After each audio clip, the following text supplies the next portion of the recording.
Oh, okay. Awesome. You open up a Roth and max the contribution for last year, but I also have a TSP, that is Thrift Savings Plan, if you don't know what that is, which is the federal government version of the 401k. I've been contributing to the Roth TSP. I was wondering if I should put more to my TSP or open up a taxable account. So the TSP, assuming that I'm guessing you're a federal employee. I don't know your financial situation. You may be, if you're a member of the military or the armed forces, and if you're under the legacy retirement plan, okay, then you're not going to get the 5% employer match for the TSP. But if you're under the blended retirement system with the military, then you're going to get that 5% employer match. But I'm going to assume that you are a federal government employee, then you get that 5% employer match for federal employee retirement system for first, okay? So always contribute at least 5% because that's 100% of the income that comes in to pay for your retirement, because 5% of your income will come in automatically if you do 5% minimum. All right.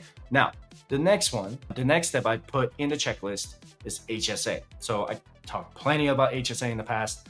Max out the HSA and then max out the Roth IRA, and then come back and do more TSP. I don't know your situation. Are you making, like, let's say you're GS13 or GS15, making $200,000 a year, or let's say you're making $150,000 a year as a GS13, GS14, then you're gonna have more room to possibly max out the TSP. It's not easy. Most people can't max out the TSP, right? But if you're making, I would say, at least $120,000 a year, try maxing out the TSP.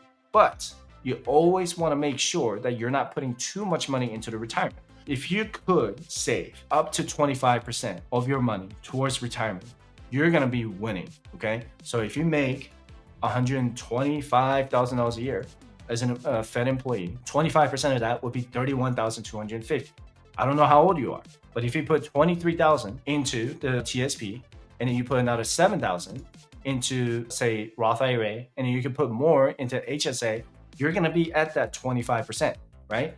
If you want to exceed it because you're a late starter, you can, but you just have to kind of calculate your retirement numbers as you go. You know what? I'm going to show you my TSP calculator just real quick. Don't want to go too much in depth about that, but it could be very, very helpful for you to figure out your number, and you can do this on your own. And you can get this from firesignature.com/resources, and then you get the retirement calculator. So let's say, I don't know your income, I don't know how much you make, but you do, and I don't know how old you are, but let's say you're 30, okay? In 2024, you're making $100,000 a year, 15% for the TSP, and you get a 5% employer contribution rate. And let's say your income increases by 2% every year. I don't know, you can put your current retirement balance in there. I don't know how much money you have invested, but just put that money in there. For the year-to-date portfolio return, right now, let's take a look here. If you go to the membership board, you're gonna see the C fund. Oh man, look at the C fund. It's already making 9%. Do you see this? 8.92% return already for the C fund. And S fund is returning 3%, and I fund, wow, I fund is doing better than the S fund at 4.8%. F fund is garbage. Looks like it's down at negative 1.46%, and G fund is at 0.91%, not even 1%. So C fund is doing really, really well right now. But you can go to that website, go to my website, firesignature.com/resources, go to level 1 membership dashboard, and you're going to see the TSP performances. So let's say you do 9% this year, right? And in the future portfolio return, you can put 8% on there, right? So if you just contribute 15%, just 15% of your income towards your TSP at the age of 30, because you didn't put your age in there, and by the time you're 48, you would have about $1 million in there, all right? By the time you're 55, you would have about $2 million, and by the time you're 60, 3.2 million.